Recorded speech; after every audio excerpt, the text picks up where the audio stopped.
Welcome back to the second post of AI Agent series. In this post, we will try to create a health coach agent using the newly launched OpenAI's Agent Builder platform. We can click on this create button.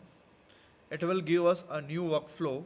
Every workflow starts with this start node. So these are the components of our AI agent and they are also called as nodes. So we'll start with this start node which takes input as text, the user's input as its input. Okay, so we will connect it with a guardrail which acts as a safety belt. Let's connect this with the help of this edge and we will name this as safety belt. So it will act as a guardrail and it will try to remove insuspicious any suspicious prompts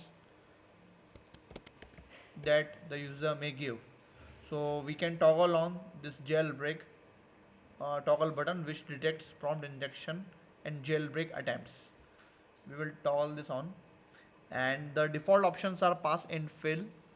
So if the safety belt pass, then we'll divert it to an agent.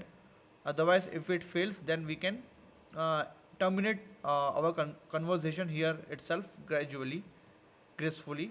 So we will drag this AND node. Let me place it here, and we'll first connect the fail output to the AND node.